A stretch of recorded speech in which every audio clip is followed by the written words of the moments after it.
السلام عليكم الاخوات ديالي، كي دايرين؟ لاباس عليكم؟ نتمنى تكونوا بخير وعلى خير ان شاء الله، تكونوا على صحه جيده. اليوم ان شاء الله البنات غادي نهضروا على واحد الوصفه اللي حتى جربتها يعني وعاد حطيتها لكم.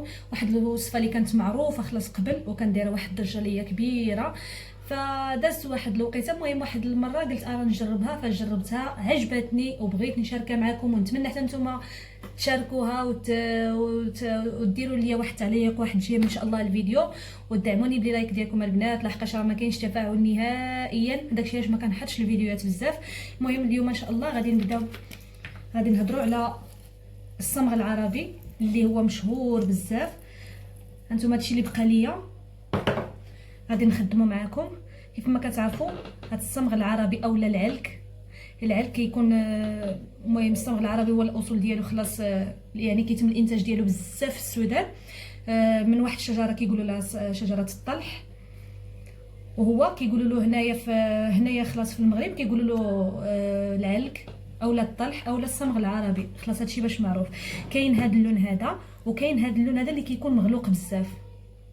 هانتوما كيف ما كتشوفوا هاد الصمغ يا البنات خطير، كيخدموه الناس هنايا في الجنوب بزاف. كاين هنايا في الجنوب وخلاص الثمن ديالو خلاص كيكون مرتفع شويه، يعني ما كيكونش رخيص، الثمن ديالو شويه طالع. كيديروه الناس هنايا في الجنوب، كيديروه في اتاي باش كيدير لهم ديك الكشكوشه ديال اتاي، كتجي واعره خلاص. بلا ما نهضروا على الفوائد ديالو، هو غني بالالياف الغذائيه جدا، غني بزاف. يعني حتى درت عليه لقيت عليه واحد سميتو، تعرفت عليه بزاف وعاد حبيت باش انني نشارك معكم واحد الفيديو اللي هو زوين بزاف. المالين الكلاوي، المالين السكر، القولون العصبي والهضم، يعني كيسهل عمليه الهضم. مهم هادو هما الفوائد ديالو بزاف، وخاصه عاوتاني التجميل زوين بزاف للتجاعيد، كيهضروا عليه بزاف ديال الناس، ودخلت واكتشفت بزاف ديال الحوايج انهم زوين التجاعيد، زوين دوك التصبغات، وكيوحد اللون ديال البشره.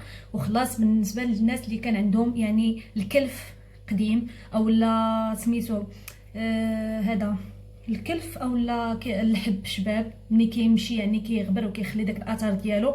المهم هذا الصمغ العربي رائع رائع رائع بزاف. وخلاص الناس اللي فيهم تجاعيد بطبيعه الحال خاصكم تتبعوه يعني واحد المده، راكم عارفين التجاعيد يعني ما غاديش يتحيدوا سور بلاص، ولكن غادي تتبعوه ان شاء الله واحد المده ديال شهرين اولا 3 شهور على حسب كل وحده وكل بشره ديالها، وكل وحده وعلى يعني واش عندها تجاعيد كثر ولا قلال ولا هذا. المهم هذا رائع رائع رائع، اون فوا كتجربيه كيبان لك النتيجه بزاف. عندي جوج وصفات بهذا الصمغ العربي. اليوم ان شاء الله غادي نعطيكم واحد الوصفه اللي هي سهله جدا، ومن بعد ان شاء الله غادي نحط لكم وصفه اخرى.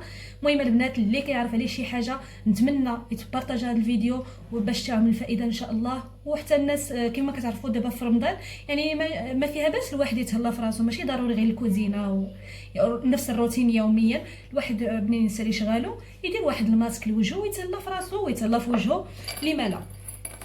هانتوما كيف ما كتشوفوا، شوفوا كي داير. غادي نخويو هنايا. المهم البنات انا غادي نبدا معكم واحد الوصفه، يعني الا كنتوما مساليش وعندكم الشغل غادي نعطيكم واحد الوصفه، ومن بعد ان شاء الله غادي نحط لكم واحد الوصفه الاخرى. المهم انا هزيت هنايا راني خليت كنخدم غير داكشي اللي غادي نخدمو داك النهار، فهمتوا، والاخر كنخليه. كاينين جوج اشكال ديال الصمغ. المهم كاين واحد مغلوق بزاف وكاين خلاص هذا يعني الاصيلي ديالو. دابا ان شاء الله شنو غادي نديرو، خلاص هذا الصمغ العربي كيخرج من داك الشجره ديال الطيح، كيكون خارج من دوك الجنيبات ديالها. هو هذا كيكون بحال داك العسل، ملي كنا صغار كنا كنشوفوه كيخرج من واحد الجنيبات كنقولوا راه عسل. اذا هو هذا ملي سميتو كيصافي كيتجمع، داكشي علاش الثمن ديالو شويه غالي. غادي ناخذ ما ورد حنايا غادي نفزكوه. هاد الطريقه هذه ساهله، الا عندك شي شغل ولا شي حاجه في المثل نتي الصباح غتقضي شغالك، غادي ديري هاد الطريقه هذه وغادي تخليه حتى العشيه ان شاء الله من مورا الفطور صافي. وغادي ديريه لوجهك وغتخليه وتعطيه الراحه لراسك، وغادي ترتاحي وغادي تكوني مزيان. ملي غادي تنوضي غادي تلقاي راسك مزيان بخير.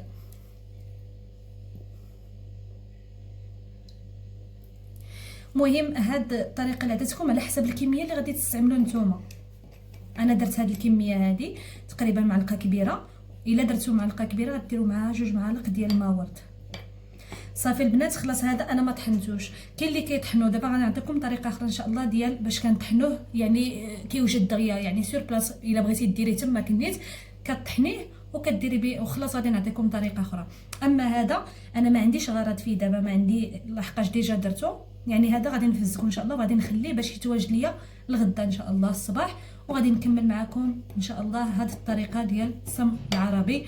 نتمنى يعجبكم هذا الفيديو البنات. الله يعطيكم السر بارطاج باش تعمل الفائده وباش تعاونونا حتى حنا، لحقاش ما بقيتش كنبغي نحط فيديوهات لحقاش ما كاينش الدعم. صافي داكشي علاش ما كنبغيش نحطو. المهم حنايا دابا درنا هكا.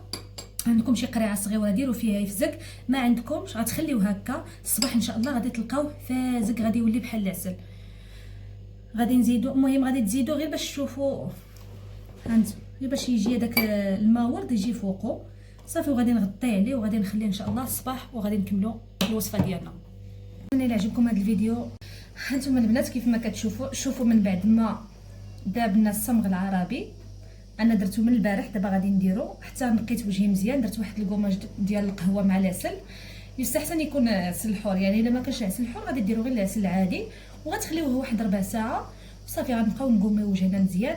هذا خصو يدير على بشره تكون نقيه، يعني باش يخدم خدمته فهمتوا؟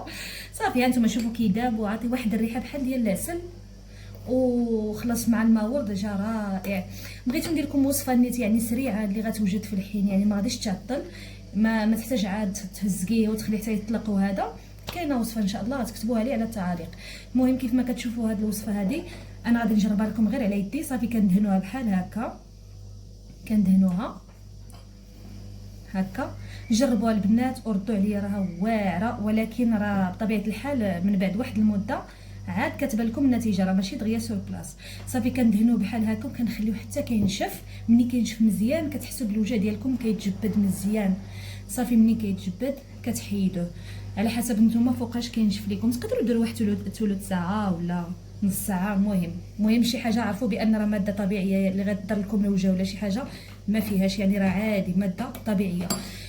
حاجه اخرى بغيت نقول اللي بغيت نقول لكم البنات ونسيتو قبيلات، يعني ممكن ديروه نهار ونهار لا، يعني ما كاين حتى شي مشكل، ما عنده ما غيضر فيكم فهمتوا. يعني ديروه يوميا، بغيتو ديروه نهار لا، بغيتو ديروه المهم ما كاين حتى شي مشكل، لحقاش ماده طبيعيه وهائله بزاف وغنيه بزاف بالالياف الغذائيه، فغادي تغدي لكم ديك البشره. فنتمنى يعجبكم هذا الفيديو، وشكرا لكم. الله يخليكم، تبقاو على خير، مع السلامه.